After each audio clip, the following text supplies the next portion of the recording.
What's up? Welcome to the Ant-Man channel on this Wednesday, the 26th of June, 2013. Breaking news, man. Just got this from WND. It's fresh. You know what I mean? WND exclusive. Black mob strikes Ohio mother. Wave of racially motivated violence continues nationwide. I wonder why. Well, when only white people are allowed to be racist, because, they're the only ones that are allowed to be racist. You can't call anyone else a racist. It doesn't make sense. You can't call Jesse Jackson a racist, of course. He's exempt. You can't call anyone who's running around and talking about cracker this, cracker that. Oh man, if I was politically incorrect right now, I'd probably get handcuffed for saying cracker. But since it's just a normal thing, I would never say the other word because white people didn't go through what black people did, and that's what kind of that ties into. So I would never use the N word. That's a bad word. I don't want to use that word. Okay. But anyways.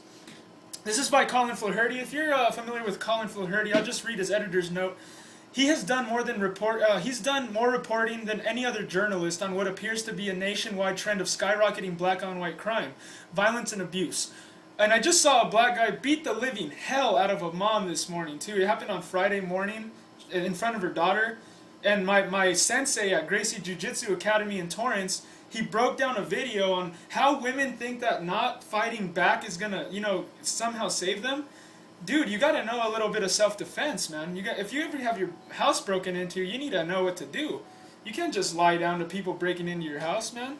I don't care who you are. Gracie Jiu-Jitsu, I'm not even a big guy, I'm only 5'8", and I learned Jiu-Jitsu and I don't let people push me around. You know what I mean? You better believe it. But on top of the only white people can be racist, the mainstream media does not report on this stuff. They don't let you know about it, so they keep you in the dark. So let me see. Let me finish reading this. WND features these reports to counterbalance the virtual blackout by the rest of the media due to their concerns that reporting such incidents would be inflammatory or even racist. WND considers it racist not to report racial abuse solely because of the skin color of the perpetrators and victims. Videos linked or embedded may contain foul language and violence. Well, I just saw the video here attached. If you guys want to go to this, it's Black Mob Strikes Ohio Mother on WND.com. It's probably under the top stories, front page news. Let me just read because I rant too much. A Dayton, Ohio mother of 3 who was 9 months pregnant is now dead after she was shot in the abdomen during an episode of black mob violence. Her child survived and is reported to be in critical condition. That's the part I was about to say. That is incredible. The child survived. Yeah. Let's see here. Gunfire was exchanged. It is not known whether gunshot victim Dane Foster, or Dallin Foster, was an active participant in the violence, or whether she was just an observer. Either way, she died at the hospital. Her brother told WHIQ TV News the child was due any day. The Dayton incident is just the latest in a recent series of episodes of black mob violence around the country. Some on video. Some involving guns, some involving bats and bricks, and even a fork and large kitchen knives. Almost all unreported as racial violence in the local media. That's incredible. In Columbia, Missouri, Columbia, dang, I feel stupid. What's the MO mean? 3 people were shot over the weekend, and the action was caught on tape. The videos show a crowd of 30 black people crossing the street and beginning to surround a silver car. Shots rang out, people ran. Police are not saying much more than that because they want to protect the victims from retaliation. On the streets of Cambridge, Massachusetts, 250 black people at a high school graduation party over the weekend fought with bats, and one man brandished a gun. According to that's the kind of stuff that you're not supposed to be doing. You have the government trying to take your guns away, and you have these stupid kids with guns at school. What the hell? According to local Cambridge, he was looking to shoot somebody. The doorman reportedly told police he did not say anything to anyone. He was just standing there with a gun at his side. Earlier in June, a police officer in Upper Darby, Pennsylvania, was hospitalized with bites and bruises after trying to break up an episode of black mob violence. The riot happened after a funeral when a local woman was arrested and placed in the back of a squad car. More than 100 black people stormed the car and released the woman. They then attacked the police officer who tried to stop them. If you guys listen to E.T. Williams, I really like that guy. He's a cool guy. He's not right about everything, but I listen to his show. He's the Doctor of Common Sense. He just wrote a book called The Holy Cow, or The Cow's Not Holy, or something like that. I forgot. You have to go look it up. But this guy, I mean, by his own people, by his own race, they call him an Uncle Tom because he stands up for what's right. I mean, no, that's not right, man. You can't just have your way, okay? You can't just do whatever you want, okay? The good people in this country are standing up now. And if you want to say something and you want to say, "Oh, well, so what?" or whatever, I'm going to slap you in your mouth. No, I'm just kidding. I'm a very violent. I have too much testosterone, you guys. I do not like it when people get arrogant with me. I don't like when people get like snappy with me because I get very mad, you know? But for you to say that there is no virtue, for you to say that there is no history, that there is nothing that there's nothing real, and that you can do whatever you want, that's retarded, okay? And we're not nobody, and people, the good people are standing up, you know, finally. So you know, even in the hardcore music I listen to, it's starting to step it up, man. It's trying to tell people to stand up, stop being cowards, get out there and start telling people what's right, man. Even if they don't want to hear it, because you know what, man. An idea lasts forever. You could kill me, but my dreams are going to go on, man. My dream is to see America renewed, restored. But anyway, according to the Delaware County Times, during the struggle, a policeman was knocked down, scratched and bitten numerous times. Someone in the crowd took the officer's nightstick out of his belt while someone else punched him so hard his contact lenses were knocked underneath his eyelids. Man. One man was arrested for inciting a riot after egging on the crowd to get the cops, said the paper. Well, this is the whole gangbanger culture. Get the cops. Get the cops. You know what I mean? That's the whole thing that you've been conditioned to believe, you idiots. They're trying to get you to become like that. The cops are not supposed to be against us. You're not supposed to be against the cops. You're supposed to be working together. But no, the gangbanger culture is all about going around and wearing a clown mask like 50 Cent in his new video and robbing banks and shooting up cops. And they're even in the new Rainbow Six games, it's all about shooting on cops and all this. It's like you guys are being conditioned to be so stupid. It's ridiculous. Let's see. The same weekend, over 100 miles to the south in Salisbury, Minnesota, 8 black males who are about 20 years old are wanted in an assault of 2 people. Reported the local Garnet paper at the DelmarVaNow.com. The 8 allegedly smashed car windows and stole a cell phone. This is at least the second such incident in Salisbury in 2 months. This seems to be a regular occurrence, especially in Salisbury. I could add more, but it would only get censored, said one of the online readers' comments for a story about the earlier episodes. 60 miles away in Dover, Delaware, in the beginning of June, nearly 100,000 NASCAR fans enjoyed the FedEx 400 without a hitch. Early the next morning, after the race, 150 black people were kicked out of the adjoining casino for fighting. One person was reported stabbed, but police could not find him. The fight continued in the parking lot soon after, and it took police 30 minutes to get the mob violence under control. One person was hit with a crowbar. Police had to use a taser to subdue another. 4 people were arrested, including 2 for felony riot and 1 for being a felon in possession of a gun. It was at least the second large-scale episode of black mob violence in the last 2 years there. According to the local police, Dover Downs security cameras captured a large fight in the parking lot on video. The video, which was taken on September 18, 2011, depicted a large group of black male subjects gathered in the lot of approximately 3:26 a.m. 2 subjects begin fighting, at which time a suspect, later identified as Philip Francis, BM29, removes a rifle from a vehicle and conceals same under a jacket. Subsequent investigation by detective confirmed defendant Francis identified, and the weapon was determined to be an AK-47 type assault rifle. See, I mean, wow, that's not even legal to have at all, and these guys just have him on the street because it's trendy to have, like, you know, just guns for no reason and shoot people for no reason and be a coward, because they always shoot on unsuspecting people. If you notice that, they never go into a police station and shoot people because they would get murdered.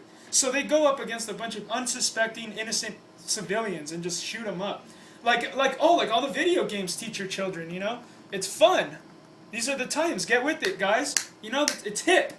You gotta be a coward these days. In Chattanooga, Tennessee, in June, black mob violence is a long-standing tradition at the River Bend Music Festival, says dozens of people on Twitter. One black person from the area, at Shunty F. Baby, said, "Because the black going just to fight, there will be no River Bend next year." Well, the latest example of River Bend violence on video shows a mob of black people surrounding, punching, and kicking a white man. No one was arrested. In Peoria, Illinois, in June, police responding to a large group of black people fighting found one man who had been stabbed in the eye with a fork, according to the Peoria Journal-Star. The victim would not give policy any detail of the assault. In Milwaukee, 4 people were arrested following a large fight at Juneteenth party in party in memory of the end of slavery. That is down from more than 50 arrests last year, and the large-scale violence and mayhem of the years before that, much of it on video. That is what the local media said at first. 4 arrests, then it was charged to several, and now one local station in Milwaukee is reporting 56 arrests, but police would not go into further detail about the incidents. That happened at Wednesday's Juneteenth celebrations at the Martin Luther King Center. In Columbus, Ohio, at a similar event last week, 4 people were arrested for fighting and another arrested in connection with a shooting near the event. Authorities canceled the Juneteenth celebration. In the Chicago suburb of Maywood, 300 black students fought and rampaged through surrounding neighborhoods, some of it on video. Police arrest 10 students, including one for trying to stab someone with 2 large knives. The riot took place on their last day of school in May. You know, I'm going to share this with you guys. I almost got ran over by a car, and by the way, it wasn't my fault. I was just walking where I was supposed to, and this car comes by me so close with no consideration at all. And I hear a bunch of black people laughing and kind of making jokes about it, like, oh, I would have been like this if that fool would have got hit. And it's like, that's funny to you? Like, what's wrong with you? You know, like, you would laugh at a person that got hit by a car? Like, something's wrong with you. Like, you're mentally ill if you think that that's something to be, like, it's entertainment. Well, see, because you turn on the TV and you see ridiculousness. I mean, really, you see a show called Ridiculousness, and everything's about, ha ha ha, the guy almost killed himself. It's funny.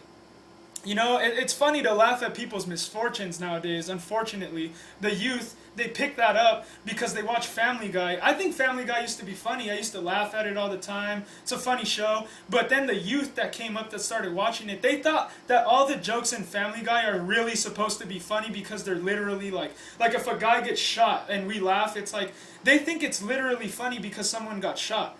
They don't get the joke. They don't get how ridiculous it is, and that we're laughing at how ridiculously over the top it is. They're actually laughing at it thinking that it's good that somebody's getting hurt or somebody's committing some kind of violence on someone else. And the youth nowadays are picking up a bunch of things that are not good for them, man. The violence, the sex, everything. Little kids are more informed on sex than I was when I was a little kid. Way more. In the Chicago suburb of Maywood, I read that 1 week before that, dozens of black people were fighting on the lakefront in South Chicago. Police broke it up and they started fighting again a few blocks away. 3 black people were arrested. One beachgoer, Tamara Sahara, told the local CBS affiliate, I just wish they'd figure it out that way. I don't have to feel fearful. I don't have to feel scared. I don't have to wake up and wonder, can I take my 2 boys to the beach and have a good time? That shouldn't be my biggest fear living in the city, a world-class city like Chicago. Chicago has the most gun restrictions in the entire country. And look at how many look at their crime rate. They have the highest crime rate in the country because of their gun restrictions. One beachgoer in Baltimore on the same day, dozens of black people fought and destroyed property in the embattled downtown area. State police were called in to assist. As was the police helicopter, 3 people were arrested. The Baltimore Sun grudgingly reported, large fights between teenagers in the heart of the city's business district have drawn negative attention in various redeployment strategies in the past. All the dozens of examples of mob violence in the upscale area involved black people. And it's not that I don't like black people, you guys, but we have to report the real news. You have to show you what's really going on, because the mainstream media is engineered to dumb you down and make you not look at what's really going on. They distract you. They distract you with nonsense, you know what I mean? Edward Snowden is a traitor, and he's on the loose. Well, he's a distraction because there are bigger things going on than Edward Snowden, okay? Like Russia and Iran and all these crazy things going on in the world. That is a real issue, not Edward Snowden telling us something we already knew. We already knew the NSA was spying on us, so why is that? Oh, he leaked information. Oh, well, we already knew. So what is the big deal? One beachgoer, I always go back to that line. State legislator Pat McDonough last year called for the governor to issue a no-travel advisory for the area because he said black youths were terrorizing the Inner Harbor. The mayor of Baltimore and governor of Maryland did not deny McDonald's claims that the violence was race-related, but they were quite unhappy that he brought it up. In Minneapolis, over the Memorial Day weekend, 7 black people identified as Somali immigrants of their children attacked at least 2 runners on a local jogging trail. Nothing was stolen. The attackers fled before they could be apprehended. This is far from the first example of black mob violence from this group of people. In 2009, several Somalis made a video of their attacks on local residents, bikers, and joggers. And see, they're bragging about it, you guys. They think it's good to have this entitlement to think that they could do whatever they want, and it's not good. The list of recent episodes of black mob violence goes on, with some cities reporting several recent examples. Places with like Utica, New York, Cleveland Heights, Ohio, Sheffield, Alabama, Greenwood, South Carolina, Green Ocean, Minnesota, and elsewhere, including several Detroit area carnivals. The black mob violence is part of an epidemic documented in White Girl Bleed a Lot, the return of racial violence and how the media ignore it. Anyways, I'm going to let you go right there. You guys, subscribe to my video. You know that I always report the real news. Come on. I'm better than name MSNBC, NBC, all the alphabet, dinosaur media, working for the morons. I mean, it's not even that they're working for the morons. They are the morons. They're working for the people that run this country. They have hijacked our monetary system. They are the global banking cartel, okay? Let's just be honest and let's just know that we've been hijacked. Can we do that? Is it so hard to admit that? But anyways, have fun out there. Good evening. Hope you have a good day. Good evening or whatever. See you later. Peace out. God bless.